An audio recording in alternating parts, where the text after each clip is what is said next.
Ketika kita tidak suka dengan takdir kita ini, ya minta kepada Allah, karena yang megang remote takdir itu adalah Allah. Makanya kita dalam doa kunut pun juga berdoa. Apa dalam doa kunut itu? Dalam doa kunut itu wakina birahmatika syarroma qadha, Allah jaga kami dari ketentuanmu yang buruk. Artinya kita minta ketentuan yang baik, boleh, namanya minta, boleh kan?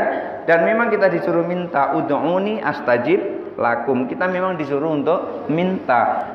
Wa idza sa'alaka ibadi anni fa inni qarib. Kalau ada orang bertanya kepadamu wahai Muhammad tentang aku, katakan aku ini dekat. Dekat, aku ini dekat. Berarti Allah dekat dengan kita gitu. Ujibu da'watad da'i idza da'ani. Aku akan mengabulkan doa setiap orang yang berdoa. Fal yastajibuli wal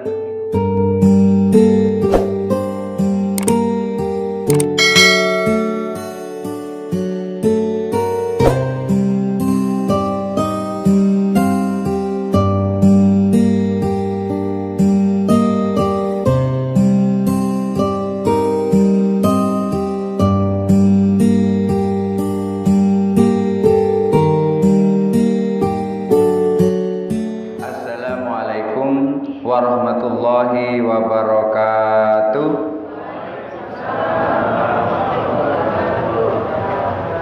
Alhamdulillah, alhamdulillahi nasta'inuhu wa nastaghfiruh wa na'udzu billahi min syururi anfusina wa min sayyiati a'malina. May yahdihillahu fala mudhillalah wa may yudlilhu fala hadiyalah. Asyhadu an la ilaha illallah wahdahu la syarikalah wa asyhadu anna Muhammadan abduhu wa rasuluhu la nabiyya ba'dah. Allahumma shalli ala sayyidina Muhammad wa ala ali sayyidina Muhammad. Rabbi shrah li sadri wa yassir li amri wahlul 'uqdatam min lisani yafqahu qawli, amma ba'du. Bapak Ibu hadirin jamaah Masjid Assalam, jamaah sholat maghrib yang dirahmati Allah.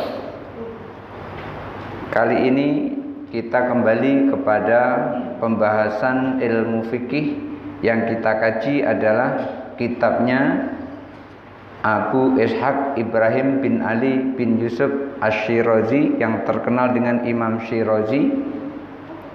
Kali ini kita masuk pada pembahasan yang baru, akan tetapi Bapak Ibu tidak menutup kemungkinan nanti ketika dalam sesi tanya jawab itu boleh bertanya hal apapun tapi yang berkaitan dengan agama, hal apapun yang berkaitan dengan tauhid, berkaitan dengan fikih, berkaitan dengan tasawuf. Dipersilakan untuk bertanya apabila tidak jelas. Karena ketika saya menyampaikan materi itu biasanya semuanya pada diam. Setelah itu nanti baru muncul pertanyaan.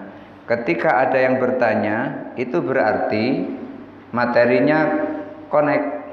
Cuman kalau nggak bertanya ada dua macam. Yang pertama mungkin sudah paham sepaham-pahamnya. Yang kedua nggak nyambung sama sekali. Tuh, antara dua itu. Biasanya seperti itu. Di antara dua. Makanya kalau ada yang bertanya itu saya termasuk yang paling bahagia. Kenapa? Apa yang saya sampaikan nyambung. Tapi kalau setelah itu nggak ada yang bertanya, jantung saya deg-degan. Ini nyambung atau tidak? Ini sampai atau tidak begitu? Baik. Kali ini kita akan membahas tentang babus syakki fi najasatil ma'i wa taharra fihi. Babus syakki, bab tentang keraguan. Keraguan apa? Fi najasatil ma'i, keraguan terhadap najisnya air. Maksudnya air ini najis atau tidak? Ragu-ragu antara yakin dengan tidak yakinnya itu 50-50. Yakin sucinya 50%, yakin najisnya 50%. Itu namanya ragu-ragu. Jadi ketika kita melihat air itu ragu-ragu, air ini suci atau tidak suci. Mau mengatakan suci ada indikasi tidak suci. Mau mengatakan tidak suci, ada indikasi suci. Jadi 50% yakin suci, 50% yakin tidak suci. Wa taharra fihi, dan berhati-hati di dalam air yang ragu-ragu najisnya tadi. Jadi ketika kita ketemu dengan air yang kita ragu-ragu najis atau suci, maka kita harus berhati-hati. Berhati-hati itu seperti apa maksudnya? Meneliti ini benar najis atau suci. Taunya ini najis atau suci itu karena kehati-hatian kita, bukan karena yakin sembrono, udah suci saja itu. Padahal sebetulnya dalam hati masih ragu-ragu, itu tidak suci. Maka yang seperti itu perlu kehati-hatian. Idza tayaqqana taharatal ma'i, apabila ada orang yang yakin air itu suci, wa syakka fi najasatihi, di samping ia yakin air itu suci, disertai juga ragu-ragu terhadap najisnya. Kalau ada orang seperti itu, tawaddo'a bihi, wudu saja dengan air itu. Li'annal asla baqa'uhu 'ala thaharati, karena air itu aslinya adalah suci. Itu aslinya. Kapan air itu tidak suci? Kalau sudah kemasukan dengan benda-benda najis. Kita yakin kemasukan benda najis, air itu tidak suci lagi.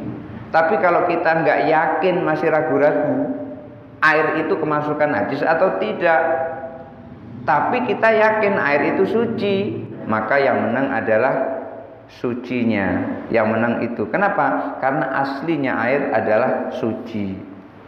Wa in tayaqqana najasatahu wa syakka fi taharatihi, kalau ada orang yang yakin najisnya dan ia ragu-ragu terhadap sucinya, lam yatawaddo bihi, jangan berwudu dengan air itu tadi. Gak boleh dipakai untuk berwudu. Jadi yang pertama, kalau yakin sucinya kemudian ragu-ragu najisnya, maka boleh digunakan untuk bersuci. Yang kedua, yakin najisnya, ragu-ragu sucinya, tidak boleh dipakai untuk bersuci. Kenapa? Al yakinu la yuzalu bisyakki, keyakinan itu tidak akan dikalahkan oleh keraguan. Li'annal asla baqa'u 'ala najasati, kalau ragu-ragu sucinya tapi yakin najisnya, maka aslinya air itu adalah najis. Yang pertama tadi, ragu-ragu najisnya, yakin sucinya, maka asli air itu adalah suci. Yang kedua, ragu-ragu sucinya, yakin najisnya, maka yang menang adalah najisnya, karena yakinnya itu tadi. Wa illam yatayaqqan taharatahu wala najasatahu tawaddu bihi. Yang pertama, yakin sucinya, ragu-ragu najisnya, wudu pakai air itu. Yang kedua, yakin najisnya, ragu-ragu sucinya, jangan dipakai wudu air seperti itu. Yang ketiga, wa in lam yatayaqqan taharatuhu, kalau tidak yakin sucinya, wala najasatahu, tidak yakin najisnya. Ini semuanya tidak yakin ini. Yang pertama tadi yakin suci, tidak yakin najis. Yang kedua yakin najis, tidak yakin suci. Yang ketiga sama-sama tidak yakin suci, tidak yakin najis. Itu yang ketiga nih. Saya ulang. Yang pertama tadi yakin suci, tidak yakin najis, maka yang seperti itu suci. Yang kedua yakin najis, tidak yakin suci, yang seperti itu najis. Yang ketiga tidak yakin najis, tidak yakin suci. Ini sama-sama ini, tidak yakin najis, tidak yakin suci. Kalau yang seperti itu terjadi, tawaddu bihi, berwudu saja dengan air itu tadi. Ragu-ragu sucinya, ragu-ragu najisnya, berwudu boleh dipakai air yang seperti itu. Li'annal asla taharatuhu, karena aslinya air itu adalah suci. Jadi yang boleh dipakai adalah pertama, ketika air itu kita yakini sucinya, ragu najisnya, boleh dipakai untuk berwudu. Yang kedua, yakin najisnya, tidak yakin sucinya, nggak boleh pakai berwudu. Yang ketiga, tidak yakin sucinya, tidak yakin najisnya, kedua-duanya tidak yakin, yang seperti ini pun boleh dipakai untuk berwudu. Jadi yang boleh dipakai berwudu itu yang pertama yakin suci tapi nggak yakin najis. Yang kedua ragu-ragu suci, ragu-ragu najis, yang seperti ini boleh dipakai. Tapi kalau yakin najisnya tidak boleh dipakai untuk berwudu. Fa in wajadahu mutaghayyiran, kalau seseorang ketika mendapatkan air, airnya itu sudah dalam keadaan berubah, walam ya'lam bi ayyi syai'in taghayyara, dan tidak tahu karena apa air itu berubah. Kita nih lewat nih, mau ambil air wudu, kita lewat mau ambil air wudu, di situ ketemu air, airnya kok lain airnya, berubah warnanya, misalnya agak kuning-kuningan gitu, berubah warnanya, atau agak kebiru-biruan berubah. Tapi kita nggak tahu berubahnya karena apa air itu, nggak tahu sama sekali. Tawaddu bihi, boleh berwudu dengan air yang seperti itu. Tawaddu bihi boleh. Kenapa? Ingat, aslinya air adalah suci.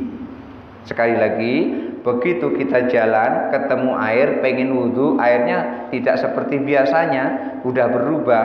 Kan biasanya air itu bening, ini kok nggak bening. Yang seperti ini berarti air ini berubah. Kita nggak tahu berubahnya karena apa. Pakai saja untuk berwudu, tidak apa-apa. Li'annahu yajuzu ayyakuna taghayyirahu bitulil muksi. Karena bisa jadi air itu berubahnya karena terlalu lama tinggal di situ. Airnya terlalu lama disimpan di situ. Kan Bapak Ibu ketika punya bak mandi atau punya bak, taruh di halaman rumah, siang kena panas, malam kena hujan, kena panas, kena hujan terus. Lama-lama yang tadinya air itu jernih, setelah 1 tahun, 2 tahun, 3 tahun, 5 tahun, air itu nanti akan berubah itu. Berubah kan? Jadi berubahnya itu karena alam, bukan karena dirubah oleh seseorang atau berubah karena kemasukan bangkai dan seterusnya. Berubah dengan sendirinya karena lamanya tinggal di situ. Yang seperti itu boleh dipakai untuk berwudu. Fa in ra'a hayawanan yabulu fi ma'in. Lalu bagaimana kalau ketika kita melihat di situ ada kolah? Di kolah itu kita melihat ada binatang yang kencing di air itu. Ada binatang kita lihat kencing di air itu. Tsumma wajadahu mutaghayyiran, lalu air yang kita lihat tadi ada binatang kencing tadi di situ, terus di situ terlihat berubah airnya. Wa yajuzu ayyakuna taghayyarahu bil bauli. Bisa jadi berubahnya itu adalah karena kencing binatang itu tadi. Kita lihat binatang itu terlihat itu seakan-akan dari jauh kan kencing di atas air itu. Terus airnya berubah. Bisa jadi berubahnya itu karena binatang itu tadi. Lam yatawaddu bihi. Kalau itu terjadi maka jangan berwudu dengan air tadi. Di depan rumah ada umpamanya ada air. Kemudian terus terlihat ada kucing atau apa gitu. Kemudian kencing di situ, terus berubah, baunya berubah, ada pesing-pesingnya. Yang seperti ini jangan dipakai untuk berwudu karena ada perubahan. Li anna dzahira anna taghyirahu minal bauli. Karena yang kita lihat tadi memang secara zahir yang menjadikan air itu berubah adalah kencing binatang tadi. Sekali lagi saya sampaikan, ketika kita jalan kemudian kita melihat ada binatang nongkrong di atas atau di sebelah atau di samping kolam air, terus airnya berubah, kita lihat seperti itu, enggak seperti biasanya airnya, maka yang seperti itu jangan dipakai untuk berwudu. Karena secara zahir yang merubah air itu adalah binatang yang kencing itu tadi. Yang seperti itu nggak boleh dipakai untuk berwudu. Wa in ra'ahirratan akalat najasatan. Lalu bagaimana kalau kita melihat ada kucing makan tikus? Makan bangkai tikus. Tikus kan bangkai itu. Tikus itu kalau sudah mati jadi bangkai. Kalau hidup dia tidak najis, tapi kalau sudah mati najis. Seluruh bangkai itu najis kecuali bangkai binatang laut, ya ikan, bangkai belalang, bangkai jangkrik. Nah, jadi keluarga belalang, keluarga jangkrik itu tidak najis walaupun dia mati. Oleh karena itu, biasa kalau di Jawa itu lagi panen padi, di sana itu ada banyak belalang padi. Agak panjang-panjang itu belalang padi. Itu kita tangkap, kita kumpuli terus dijadikan peyek. Rasanya enak, gurih itu rasanya. Iya, Ibu yang udah pernah tahu itu mungkin nagih kalau pengen makan itu, udah pernah makan itu nagih itu. Kalau belum mungkin kayak gini kalau belum kan. Nah, masak belalang dimakan, enak itu belalang itu. Jadi seluruh binatang yang sudah jadi bangkai itu hukumnya najis. Maka ketika kita megang binatang itu, tangan kita harus kita cuci kalau kita pengen sholat supaya tangan kita bersih. Kalau seseorang melihat ada kucing makan bangkai, summa waradat ala ma'in qalilin, lalu setelah dia makan bangkai, kucing itu jalan mendatangi air yang sedikit, cuman kurang lebih satu bak baskom atau satu ember, datang mendatangi air satu ember. Fasyaribat minhu, lalu kucing itu minum air yang ada di ember tadi. Padahal mulutnya tadi habis makan bangkai ini, habis makan tikus, sudah habis makan tikus, dia haus, deketi air, setelah deket air, minum di air bak tadi atau di air yang satu ember itu tadi. Fafihi salah satu aujahin. Kalau terjadi seperti ini ada 3 pendapat. Bagaimana hukumnya air? Air itu suci atau tidak suci? Fatahaduha, yang pertama, annaha tanjasuhu, kucing tadi menjadikan air najis. Itu pendapat pertama. Karena kucingnya telah makan bangkai, minum air yang hanya sedikit, satu ember, maka air yang ada di ember itu menjadi najis. Kucingnya menjadikan air najis. Li'anna tayakkona najasata famiha, karena kita yakin najis mulut kucing tadi. Kenapa najis? Habis makan bangkai, terus ketemu air, dia minum di situ. Oleh karena itu airnya kecampur dengan najis yang ada di mulutnya, maka airnya menjadi najis. Wasani, pendapat kedua, annaha in ghabat tsumma raja'at lam tanjusu. Yang kedua ini tidak menjadikan najis. Kapan air itu tidak najis? Apabila kucingnya tadi setelah makan bangkai ngilang sebentar. Sudah ngilang kemudian terus datang di situ terus minum air itu, maka yang seperti itu tidak najis. Kenapa kok tidak najis? Karena bisa jadi li'annahu yajuzu an takuna qad waradat ala ma'in, bisa jadi ia telah mendatangi air yang lain dan ia sudah membersihkan mulutnya dengan air itu. Fatahhara fammaha, ia membersihkan air dengan air yang ditemui itu, ia membersihkan mulutnya dengan air yang ia temui itu. Falayan jusu, maka air yang di depan kita tadi tidak najis. Ma tayakkana taharatuhu bisyakki, selama kita meyakini sucinya itu dengan keraguan. Jadi ketika ada kucing makan bangkai, bangkainya itu akan mengotori mulutnya sehingga mulutnya menjadi najis. Begitu dia najis terus minum air, air yang diminum menjadi najis. Itu yang pertama. Yang kedua, kalau kucing itu ngilang sebentar, bisa jadi ngilang itu dia adalah telah membersihkan mulutnya dengan air yang lain. Setelah itu dia datang haus lagi terus minum air itu. Yang seperti itu air yang diminum setelah dia ngilang tadi, maka airnya itu menjadi air yang suci, tidak najis. Wasalis, yang ketiga, layan jusu bikulli halin, tidak najis sama sekali. Tidak najis kapan saja, keadaan apa saja tidak najis. Li'annahu la yumkinul ikhtiras minha, karena kucing itu tidak mungkin menjaga diri dari hal-hal yang najis seperti bangkai tadi. Lah memang bangkai makanannya kucing kok. Nah, pendapat ketiga seperti itu, tidak najis. Pendapat pertama najis karena mulutnya kemasukan bangkai tadi terus tersenggol najis, akhirnya ketika minum airnya menjadi najis. Pendapat kedua, tidak najis kalau dia telah pergi sebentar, karena berkemungkinan ketika dia pergi sudah membersihkan mulutnya, maka karena mulutnya sudah bersih, minum dengan air itu tadi, airnya menjadi tidak najis. Yang ketiga, tidak najis sama sekali baik dia pergi maupun tidak pergi, dia tidak najis. Pendapat yang ketiga. Kenapa kok tidak najis yang ketiga? Karena kucing tidak bisa menjaga diri dari najis yang seperti itu, memang tikus makanannya, jadi nggak bisa menjaga diri, maka dikatakan sini tetap suci, tidak najis. Fa'afa anha, kalaupun ada najisnya maka najisnya itu dimaafkan. Falihadza qala Nabi sallallahu alaihi wasallam, karena itulah Nabi sallallahu alaihi wasallam bersabda, innaha min tawafina alaikum awit tawafat. Ini hadis Nabi ini, yang waktu itu ada yang menyampaikan tapi diambil bukan kucingnya tapi diambil taiknya, sehingga dia katakan tai kucing tidak najis. Sampai begitu dia katakan tai kucing tidak najis. Apa hadisnya? Innaha min tawafina alaikum awit tawafat.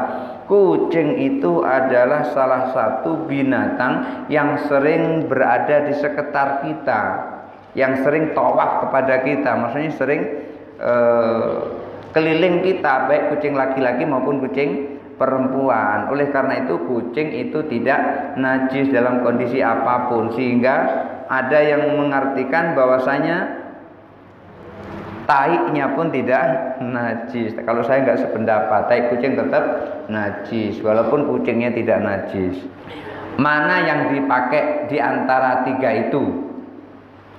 Di antara pertama, kucing makan tikus, minum air yang ada di bak mandi, kemudian ini yang pertama adalah najis. Karena apa? Kucing makan tikus, tikus adalah bangkai, bangkai adalah najis. Yang kedua, ketika menghilang itu bisa jadi karena sudah membersihkan mulutnya, sehingga ketika minum air yang ada di ember tadi, airnya tidak najis. Yang ketiga, kucing itu ketika dia makan bangkai atau tidak makan bangkai, ketika dia minum air di ember, maka air itu tidak najis dalam keadaan bagaimanapun mulutnya kucing itu. Ini ada tiga pendapat. Lalu yang mana yang kita pakai? Kalau saya memakai yang pertama, ketika dia makan bangkai kemudian terus dia minum, maka air yang diminum menjadi najis. Itu kalau dia makan bangkai. Lain halnya kalau dia tidak makan bangkai. Jadi yang kita pakai, kalau saya nih yang pertama. Jadi ibu mau pakai yang pertama boleh, bapak mau pakai yang kedua boleh, terus umpamanya saya mau pakai yang ketiga boleh. Artinya ketiga-tiganya ini boleh dilakukan, cuman sesuai dengan yakin kita yang mana. Kalau saya yakin yang pertama. Ketika ada kucing makan tikus, ketika tikusnya itu telah menjadi bangkai, dimakannya maka mulutnya menjadi najis. Ketika mulutnya menjadi najis, minum pada air yang ada di ember tadi, maka air seember itu menjadi najis. Itu kalau menurut saya itu. Silakan Bu, saya. Silakan. Yang mana ini? Ah ya. Assalamualaikum warahmatullahi wabarakatuh. Waalaikumsalam warahmatullahi wabarakatuh. Sedikit sudah jelaskan, saya ingin jelaskan masalah bau najis tadi Pak, membatalkan atau menggugurkan wudu kita. Bau najis tadi. Oh gitu. Ketika kita sudah wudu, tiba-tiba ada kucing mati, kemudian tercium baunya kita. Kira-kira itu batal atau tidak? Baik. Yang membatalkan wudu itu yang pertama adalah tidur dengan lelap. Tidur dengan lelap itu adalah ketika kita tidur, posisi kita tidak duduk. Posisi kalau duduk, posisi kita kalau duduk, duduknya nyandar seperti Bapak duduk nyandar seperti itu. Kalau tidur itu batal. Tapi kalau duduknya itu seperti ini, duduknya seperti ini, walaupun duduknya itu sambil nunduk sampai hilang kepalanya, umpamanya, itu tidak batal. asal posisi pantatnya ini masih nempel di lantai. Kecuali kalau posisi pantatnya tidak lagi nempel di lantai, nunduk sampai sujud begitu, yang seperti itu batal. Kenapa? Karena pantatnya sudah naik ke atas. Nah, itu yang pertama. Yang kedua, sentuhan antara laki-laki dan perempuan yang bukan muhrimnya. Istri itu bisa dinikahi karena bukan muhrim, maka ini tidak membatalkan wudu ketika kalau yang kita salami itu adalah muhrim kita. Contoh siapa? Anak kita, ayu kita, adik kita, mertua kita. Jangan sampai nanti habis salaman dengan mertua wudu. Itu nggak pernah belajar fikih itu. Karena kemarin ada itu di Kelurahan Tanjung Sari, baru nikah salaman dengan emak mertuanya, wudu dia. Masya Allah, ini nggak belajar fikih yang seperti ini. Sudah ketika aku terima nikahnya dengan mas kawin yang tersebut, saat itu emak mertua tadi itu tidak jadi membatalkan wudu lagi, sudah. Atau yang bapak dengan menantu perempuannya itu tidak salaman, tidak batal wudunya. Jadi yang kedua adalah salaman atau sentuhan kulit laki-laki dan perempuan yang bukan muhrim itu batal. Walaupun nanti ada mazhab yang tidak batal. Karena apa? Hadisnya adalah riwayat Aisyah radhiyallahu anha. Di situ ketika Rasulullah mau sholat subuh, itu Rasulullah sayang sama Aisyah, itu dicium pipinya terus Rasulullah sholat. Itu artinya apa? Artinya menyentuh tidak membatalkan wudu. Tetapi Imam Syafi'i saking hati-hatinya, yang disebut dengan lamsun nisa, menyentuh perempuan, ya begini menyentuh, maka batal. Itu saking kehati-hatinya Imam Syafi'i. Sementara beliau yang mengatakan tidak batal itu tadi, yang disebut dengan menyentuh itu adalah al-wat'u, artinya hubungan suami istri. Itu baru batal. Makanya ada yang mengatakan sentuhan laki-laki dengan perempuan yang bukan muhrim kadang-kadang dikatakan batal, kadang-kadang dikatakan batal. Tapi kalau Imam Syafi'i mengatakan batal yang seperti itu. Jadi kalau kita rata-rata mazhab kita Syafi'i, maka sentuhan yang bukan muhrim itu membatalkan wudu. Yang ketiga yang membatalkan wudu itu adalah ketika kharaja min ahadi sabilaini, ada keluar salah satu di antara dua lubang, baik lubang belakang maupun lubang depan, baik berupa angin maupun berupa benda, baik benda padat maupun benda cair. Jadi semuanya itu bisa membatalkan wudu, baik berupa binatang yang keluar, umpamanya habis minum kombatrin terus keluar cacingnya. Nah, seperti juga ada yang mengatakan membatalkan wudu. Jadi ketika kita mencium binatang, mencium bau kentut, mencium bau binatang, mencium bau bangkai, mencium bau najis, itu tidak membatalkan wudu. Jadi nggak usah khawatir, ditutup aja hidungnya. Kenapa? Karena tidak tahan dengan baunya. Tapi kalau memang senang dengan baunya, nggak apa-apa dibuka baunya. Kan kadang-kadang orang itu kan beda-beda ya. Ada yang senang dengan minyak wangi malaikat subuh, ada yang senang minyak wangi bakarat, ada yang tidak senang. Yang senang ya dibuka saja, nggak apa-apa. Kalau tidak senang ya ditutup gitu. Jadi intinya mencium bau bangkai tidak membatalkan wudu ya. Asal airnya suci gitu. Iya, mencium bau bangkai. Ya silahkan. Waalaikumsalam warahmatullahi wabarakatuh.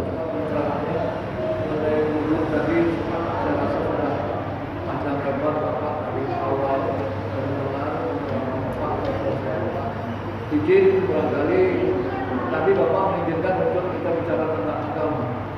Sedikit Pak, saya ini membuat kata-kata doa panjang umur. Padahal kita sudah ditentukan umur kita itu antara 18. Nah sementara banyaknya kita doa panjang umur. Ini gimana penjelasan? Nah gitu. Assalamualaikum warahmatullahi wabarakatuh. Waalaikumsalam. Umur manusia itu sudah ditakdirkan oleh Allah. Itu umur manusia. Lalu kita berdoa minta panjang umur. Contohnya saya berdoa, Allahumma ja'alni mahbuban fi qulubil mu'minina wal mu'minat wal muslimina wal muslimat wa basyirni wa ballighni wa bilghina ila mi'atin wa isyrina sanatan. Ya Allah, jadikan aku orang yang disenangi di hati orang muslim laki-laki dan orang muslim perempuan, orang mukmin laki-laki dan orang mukmin perempuan. Yaitu wa basyirni, dan beri aku kegembiraan, waballighni, dan sampaikan aku, wabil ghina, dan juga berikan aku cukup, ila mi'atin wa isyrina sanatan, sampai 120 tahun. Itu minta Pak namanya. Jadi ketika kita minta itu tidak ada larangan sama sekali, tapi dengan syarat mintanya itu tidak melampaui batas. Mintanya itu tidak berlebih-lebihan, maka dibolehkan. Yang namanya minta boleh, minta panjang umur boleh. Lalu pertanyaannya, bisa nggak merubah takdir umur kita ketika kita berdoa seperti itu? Jawabannya adalah bisa jadi bisa jadi tidak. Yang pertama, ketika doa kita itu dikabulkan oleh Allah, maka bisa terjadi usia yang diminta panjang tadi ditambah oleh Allah. Yang kedua, kalau tidak dikabulkan oleh Allah, ya tetap usianya seperti yang telah ditentukan. Kenapa? Karena Allah lah yang membuat takdir dan Allah lah yang mencabut takdir dan meletakkan takdir baru. Jadi ibaratnya seperti ini, Bu, Bapak. Ini saya ingin menyampaikan logika seperti ini. Ketika seseorang hidupnya susah, hidup susah itu kan sudah takdir itu. Orang hidup senang juga sudah takdir itu. Tapi kok ya Allah, saya kok ditakdirkan tidak senang seperti ini. Akhirnya berdoa dia. Oleh karena itu ketika saya analogikan, ketika Bapak Ibu lihat TV itu channelnya kan banyak, ada RCTI, SCTV, Indosiar dan seterusnya kan. Kalau ibu bapak nggak suka dengan siaran SCTV, TV-nya jangan ditinju-tinju, digoyang-goyang, jangan. Lalu gimana? Cari siapa yang megang remote TV. Oh, rupanya orang rumah lagi nonton film India. Kita nggak senang nonton film India, maunya Metro TV ada berita-berita baru gitu. Langsung bilang, Bu, cobalah Metro TV diputar, jangan India terus, jangan Antv terus, umpamanya begitu. Lalu si istri mengabulkan, iyalah Pak, nggak apa-apa, klek, langsung berubah itu. Artinya apa? Ketika kita tidak suka dengan takdir kita ini, ya minta kepada Allah, karena yang megang remote takdir itu adalah Allah. Makanya kita dalam doa kunut pun juga berdoa. Apa dalam doa kunut itu? Dalam doa kunut itu, wakina birahmatika syarroma qadha, Allah jaga kami dari ketentuanmu yang buruk. Artinya kita minta ketentuan yang baik, boleh, namanya minta, boleh kan. Dan memang kita disuruh minta, ud'uni astajib lakum, kita memang disuruh untuk minta. Wa idza sa'alaka ibadi anni fa inni qarib. Kalau ada orang bertanya kepadamu wahai Muhammad tentang aku, katakan aku ini dekat. Dekat, aku ini dekat. Berarti Allah dekat dengan kita gitu. Ujibu da'watad da'i idza da'ani. Aku akan mengabulkan doa setiap orang yang berdoa. Fal yastajibuli wal yu'minu bi. Syaratnya itu fal yastajibuli, syaratnya adalah menjalankan perintah-perintah yang diwajibkan oleh Allah. Fal yu'minu bi, lalu beriman kepada Allah. Jadi ketika kita minta boleh. Lalu ada nggak pengaruhnya ketika kita berdoa itu minta panjang umur umpamanya? Kalau Allah mengabulkan, ada pengaruhnya. Kalau Allah tidak mengabulkan, maka tidak ada juga pengaruhnya. Oleh karena itu, doa yang cepat makbul itu adalah doa yang di dalam doa itu ada Ismul A'zam. Ismul A'zam itu apa? Ismul A'zam menurut jumhur ulama itu adalah kata-kata Allah. Oleh karena itu, ketika kita berdoa dengan menyebut Allahumma, itu berarti kita menyebut Asmaul A'zam. Itu doa kita pasti diijabah oleh Allah. Tapi nyatanya kadang kita sudah berdoa Allahumma, kok belum diijabah? Ada yang merasa seperti itu? itu bukan karena salahnya ismu azam, bukan. Itu karena salah satu syarat di ijabahnya doa itu tidak terpenuhi di kita. Syarat yang paling susah untuk tidak terpenuhi kita, syarat yang paling susah untuk kita penuhi doa itu adalah ketika kita menghindari dari makan yang haram. Ketika di mulut kita ini ada sebutir nasi yang haram untuk dimakan, maka itulah yang mengganjal doa kita. Maka doa orang yang terjaga makanannya dari haram, maka doa yang seperti itu cepat diijabah oleh Allah Subhanahu wa taala. Oleh karena itu ketika orang berdoa menggunakan Ismul A'zam, itu akan diijabah oleh kita. Artinya yang Bapak tanyakan tadi, doa panjang umur itu ada gunanya atau tidak? Ada gunanya kalau Allah mengijabah doa kita itu. Lalu kapan Allah itu mengijabah doa kita? Kalau syarat-syarat doa terpenuhi. Kalau syarat-syarat doa tidak terpenuhi, maka ya tidak diijabah oleh Allah. Lalu gimana syarat-syarat doa? Panjang syarat-syarat ini, nanti insya Allah lain waktu akan kita bicarakan. Ya, barangkali itu saja dulu. Hadanallahu wa iyyakum ajma'in, wallahul muwaffiq ila aqwamit thoriq. Wassalamualaikum warahmatullahi wabarakatuh.